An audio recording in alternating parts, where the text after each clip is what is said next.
The 49ers Rush Podcast. It's time, ladies and gentlemen.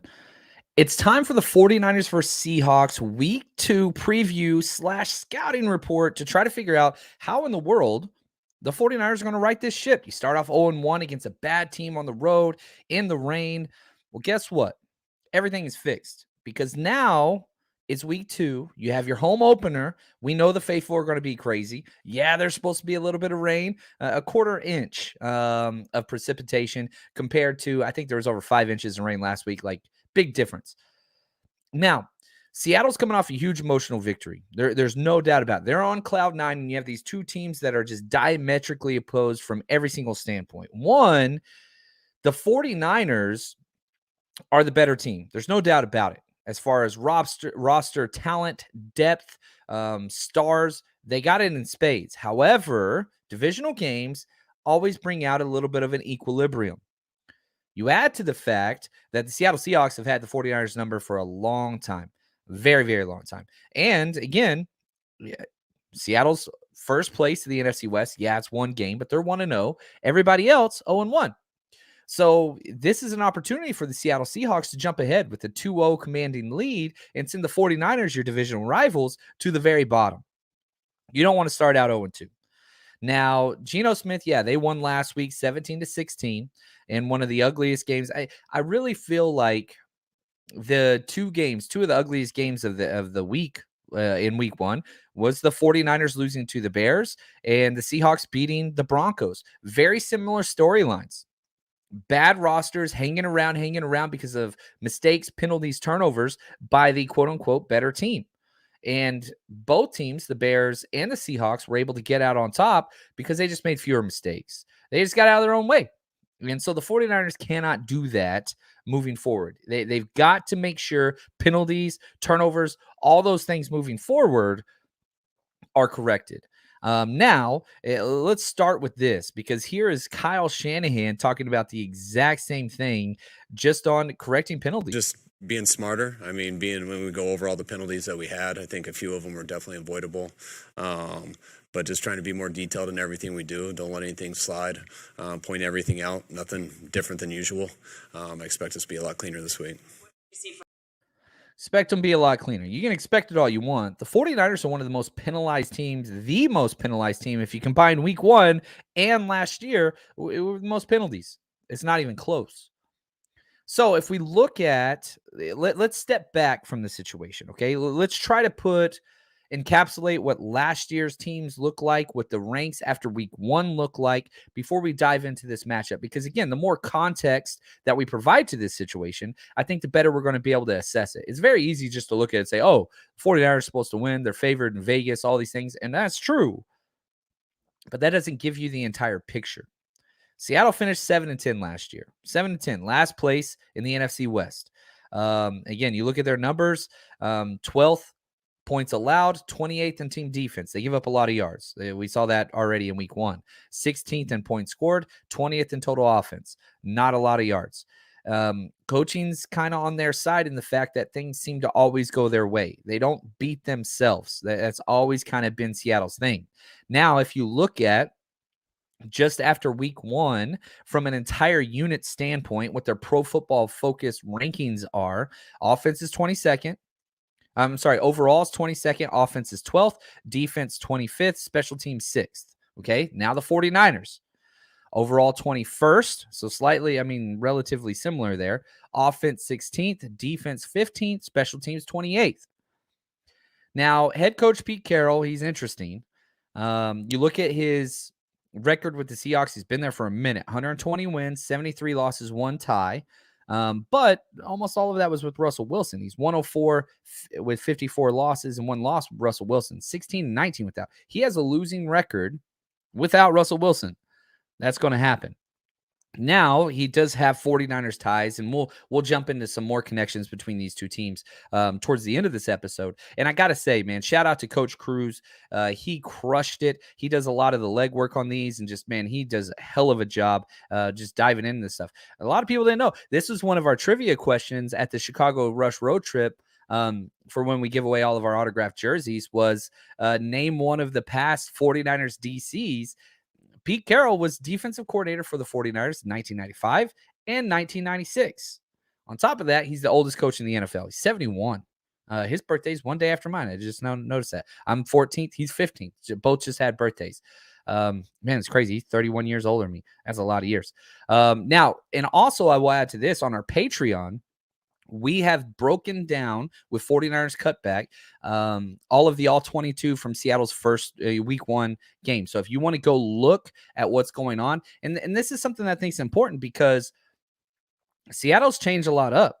They've changed a lot up. Entire defense completely changed. They're 3-4 now, and going with that, like once a team gets what's out there and it's in the meta universe with film and you can go back and watch and see how they play things, now you can scheme it up. That's why week 1's so crazy all the time, is because, man, teams can change stuff and you don't know. They don't show it in preseason. They don't show it in training camp, things like that. But week 1, there's no pulling back punches. You're going. So now you have what they are trying to accomplish. 49ers maybe not so much because of the hurricane that they were playing in. So that's a little bit different. You didn't have that with Seattle. Seattle had their Super Bowl last week and they won it. Can they continue to ride high off that? That's the question. Now, injuries always play a factor. We're only in week 2, and there's already players out on both sides. Drake Greenlaw is questionable, but it's the same injury he had previous last week. They're just kind of resting to get healthy. He'll be out there every snap. George Kittle still has not practiced as of me recording this. I was very, very confident that he was going to be playing this week. Now I'm not so sure. I think probably much more likely that he will not be playing, which stinks. I still think he's going to play, but that's going down every single day. Elijah Mitchell on IR, Daniel Brunskill not practicing, Jimmy Ward on IR. That's kind of the 49ers injuries. Now, if we look at Seattle, they've got some major issues as well. Defensive end Shelby Harris, one of the guys involved in the Russell Wilson trade, did not practice on Thursday. Their long snapper, Tyler Ott, he is on injured reserve. So you're switching up some special teams, some core stuff, which is a big deal. We saw what happened when we lost our special teams before we got Tabor Pepper. Things were bad. Jamal Adams, he's on IR, probably done for the year, which sucks. Kenneth Walker, their second round running back, he's probably going to be playing this week. He's been questionable, but Pete Carroll said he expects him to play Sunday. His first NFL action. He's going to be out there. Damian Lewis, he's questionable. Artie Burns, their starting corner, he's questionable. Their defensive end, Alton Robinson, he's on IR. They've got a lot of people out. 49ers have some injuries for sure as well. Now, the history of this matchup's a mess. Seattle leads it by a considerable margin, 30-17. Seattle's won 17 out of the last 21 with Russell Wilson at the helm, including 1-0 in the playoffs against the 49ers, which hurts even more. Now, the last meeting, it's weird because, yeah, it's the same uniforms, it's the same cities, all those things, completely different teams. Just listen to this. Seattle won 30-23, right? Jimmy Garoppolo goes 20 for 30, 299 yards, 2 touchdowns, 2 interceptions. Wilson, 30 for 37, 231 yards, 2 touchdowns, 1 interception. Elijah Mitchell rushed for 66 yards and a touchdown. You remember they had that fake punt for 73 yards for a touchdown. Penny, last time he played us, 10 rush attempts, 35 yards. You do that, this game's over. If Penny puts up 10 rush attempts for 35 yards, this game's over. They can't win it. Kittle, however, went off, and he might not play. He had 9 catches, 181 yards, and 2 touchdowns. Tyler Lockett, 7 catches, 68 yards, and 1 touchdown. Now, having said that, listen to all the people that didn't play last time. Debo was out. Fred Warner was out. Javon Kinlaw was out. Greenlaw was out. None of those guys played for the 49ers last time these two teams met. That's a big difference. Now, Kittle, who had the game of the year for him, he might not be playing. I still think he's going to be playing, though. We'll see. I could be wrong. Now, what's crazy about this Seattle team, obviously, whenever you unload a franchise quarterback, you're going to have to bring in some new talent. And boy, did they. Their starting left and right tackle are both rookies. This has happened 3 times that you've had a rookie start left tackle and right tackle in the common draft era for any team, not just Seattle. Like Charles Cross, who was a first-round pick, and then you've got Abraham Lucas, who's a right tackle pick. He was picked later in the 3rd round. Now, Boye Mafe was a guy I really liked in the second round. Edge rusher. Kenneth Walker, he was my number 2 running back. They picked him very early in the top of the second. And Tyreek Woolen, who was a 5th-round corner. He's starting for them. UTSA kid who was teammates with none other than Spencer Burford, both starting in this game, which is awesome. Now, those are the rookies that were added. Get this. The Seattle Seahawks have 8 out of 11 new starters on offense. Did you hear that? 8 out of 11 new starters on offense. They only returned 3 starters that they didn't trade away or allow walk. This is a rebuilding year when you look at Seattle. You look at their cap, you look at their transactions, you look at their draft. Every single thing says rebuilding. They started off 1-0. I do not have a lot of faith in them, however. It's just not really what I believe. And I think the film and I think all of those things show that. I really, really do. Now, I want to make sure real quick before we jump into their defense and kind of what they got going on. Just want to say, so pumped about this. Going to be live on 49ers.com next Tuesday at 12 p.m. Pacific time. This is part of their new thing that they're doing with the 49ers Supporters Club. We'll go live for the first 10 minutes on my channels and then switch over to theirs. I really hope you guys can join us and just let them know 49ers Rush sent you. But, man, what an incredible dream come true for John Chapman to be live on 49ers channel. Very honored, very just humbled, and I freaking love this, man. It's incredible that that's happening, and I'm so thankful for the opportunity. Now, when we're talking about their defense, let's let Trey Lance kind of set it up. A little bit different schematically, but stout interior D-line. Linebackers play fast, and, Diggs is still one of the best safeties in the game. I think that's key. Obviously, Diggs is the best player on this defensive team. There's no doubt about it. Now, if we look at their rankings, okay, this is, again, after 1 week, so very small sample size. Take it with a grain of salt, but it paints a picture as to how the Seattle Seahawks won. First in the NFL in red zone percentage. The Broncos made it to the red zone 4 times, 0 touchdowns. That's how they won. First team in NFL history to force 2 fumbles on the 1-yard line and recover on both in one game. It's never happened ever in the history of the NFL. That's why they won. They won by 1 point. First in rushing touchdowns allowed, 0. 7th in points allowed, only 16. 7th in turnovers, they forced 2 of them, both those fumbles I mentioned. Now let's go to the other side. Yeesh. Defensively, they allowed the 30th most pass yards. Only 32 teams. 330 yards through the air. 29th in yards allowed, 433 yards. 27th in yards per pass, 7.5 yards per pass was allowed. 26th in third downs, 53%. They allowed 8 of 15 third down conversions.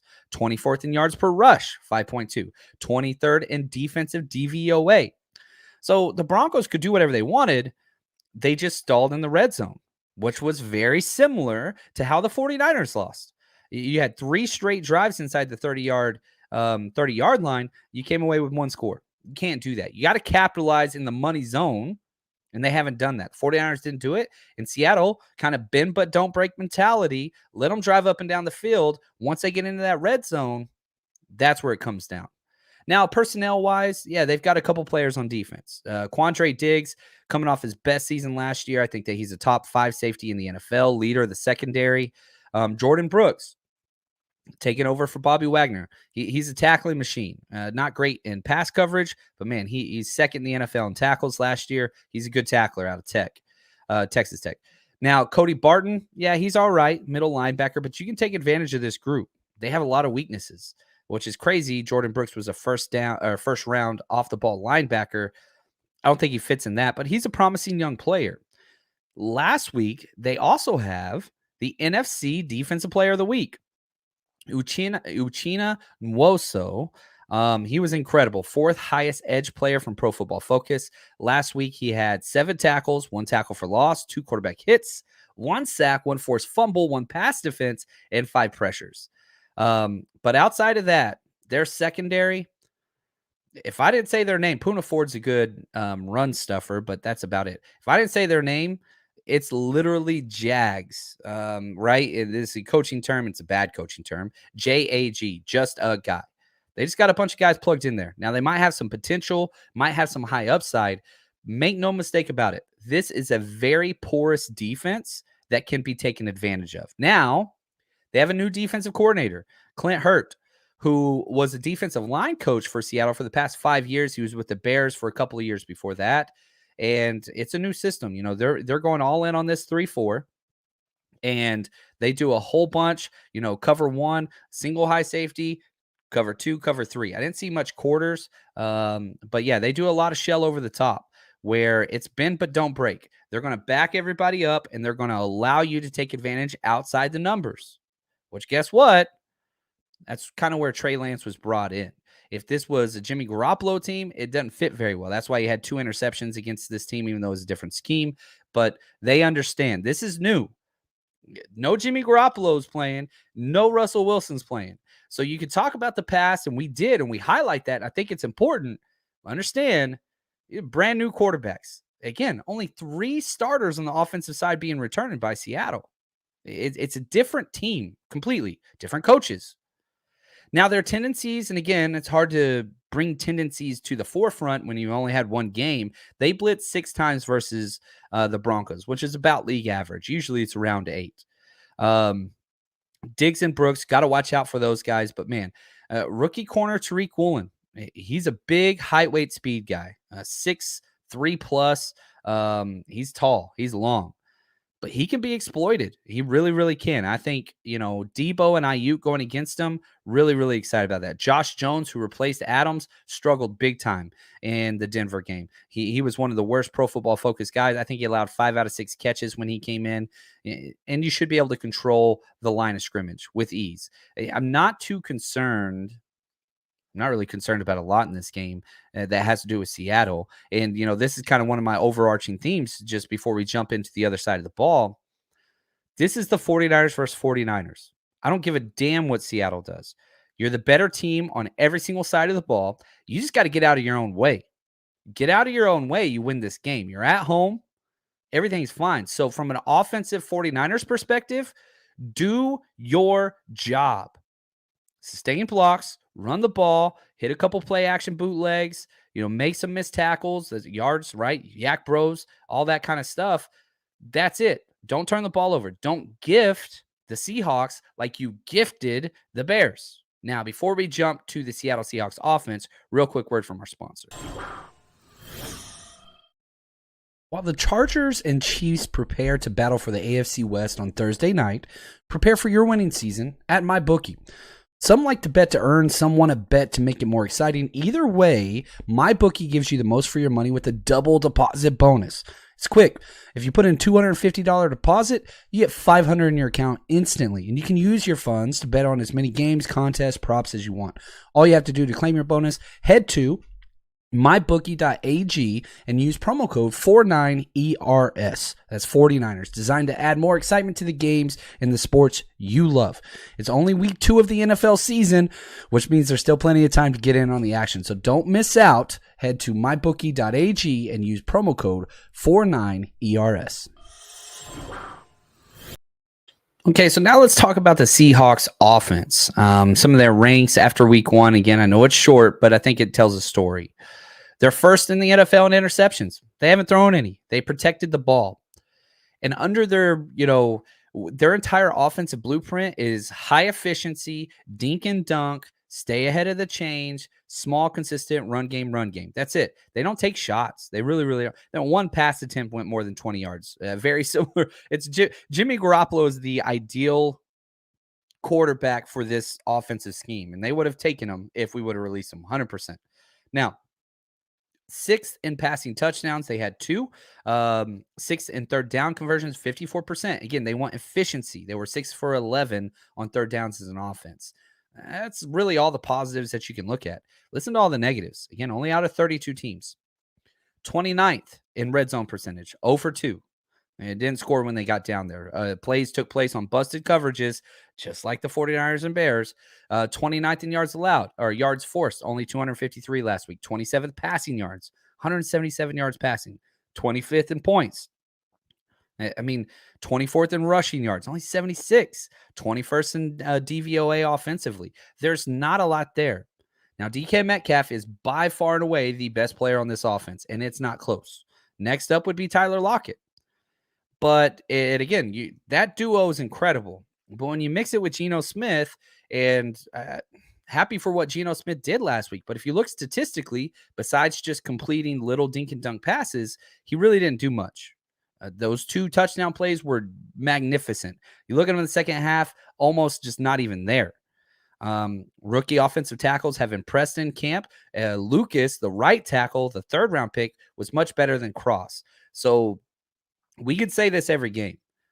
Nick Bosa is going to have another mismatch. He played against a rookie last week, got a sack against him. Samson got a sack against the rookie last week. They're going to be going against rookies this week as well. I think that's important. Elijah Penny. Penny, their former 1st-round pick. He's going to – Rashad Penny. I'm sorry, not Elijah Penny. He went 12 for 60. He looked pretty good. Now he's going to have a little bit more backup because Kenneth Walker, the rookie, is going to be stepping in as well. Now, if you look at their scheme, man, it's Rams light. That's kind of like Shane Waldron's their offensive coordinator, and it's basically what the Rams did with Jared Goff. That's what they're doing. Just dink and dunk, allow Geno, follow the rules, stay consistent. He had 82% completion percentage, which is exactly what they want. They do want to convert a little bit more inside the red zone. Everything short when you look at their tendencies, only 1 pass over 20 yards. And Geno favors is right. I've always felt this way. I remember when he was at West Virginia, I saw him play. Went to a Longhorn game. He beat us, by the way. 10 pass attempts outside the numbers to the right side, 5 outside to the left side. So again, I mean, he's a right-handed guy. He's going to favor that way, which is pretty typical. So who's the defensive left corner on the offensive right side? Yeah, Charvarius Ward. Why do you pay him the money and bring him in as a free agent so he can go against bigger wide receivers, namely DK Metcalf? Now, the one thing I will say is the Seattle Seahawks can dictate that matchup because we don't rotate our corners. We keep Ward on the defensive left and Mosley on the defensive right, so they can move him wherever he wants. So if you want him against Mosley, which we've seen a lot of 3 years in a row of Mosley versus DK, I'm fine with that matchup. I think DK, he's a hell of a wide receiver, but I'm not too concerned from an outside corner perspective on what that looks like. And so players, yeah, you got to watch those 2 wide receivers. Can't let them get behind you. DK Metcalf, Lockett, you got to tackle. Players to exploit, oh my gosh, the entire offensive line. It's a bad offensive line. Geno's mobile, and he will scramble to keep the plays alive, not necessarily to rush, but that's where it's got to take place. You've got to pressure, and we saw this. In the first half versus the Bears, you shut them down because the quarterback was under duress. Then you come out at halftime, and all of that pressure just disappeared.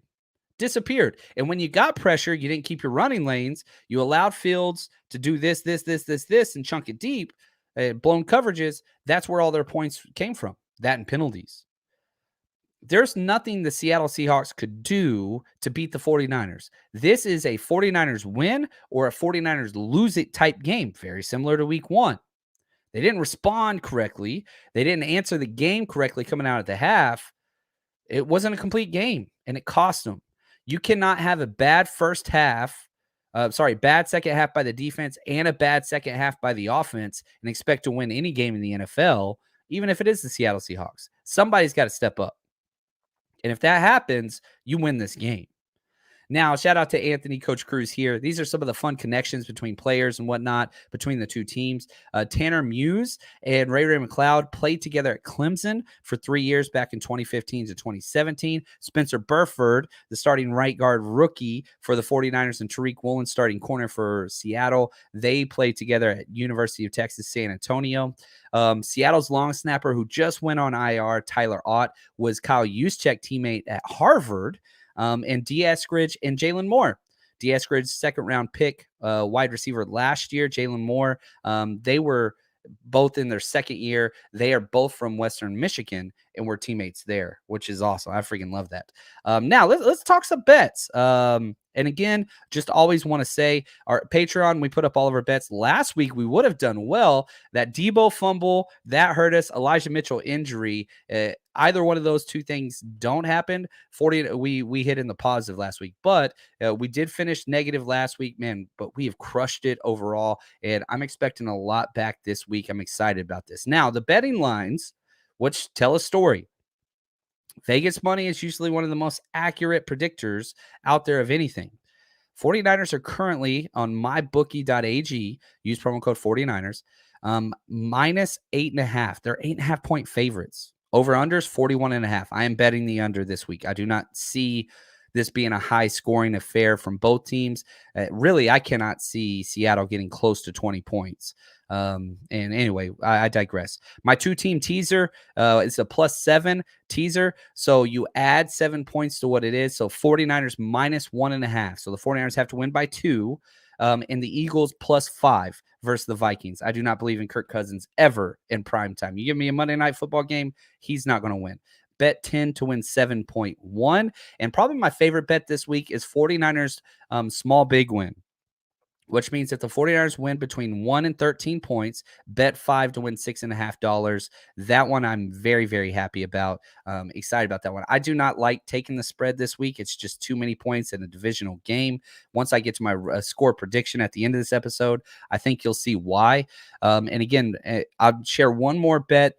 There's a whole bunch, and I list every single thing I bet over on Patreon if you want to join us over there. Patreon.com/49ers Rush Podcast. Debo over 31.5 rush yards. That's happening, especially with the injury to Elijah Mitchell. Yeah, you got your rookie running backs that are going to get some work. Debo's getting carries. So 31.5 rush yards, that's 2 rush attempts. If he hits one, and I think he is going to hit one this week, bet 10 to win 8.8. So Debo over 31.5. A bunch more bets, but I don't want to share them all on here. Coach Cruz's bet of the week is bet the under, which I am betting the under. I just don't see this being a giant point total. Both teams want to run the ball. Both teams want to be efficient.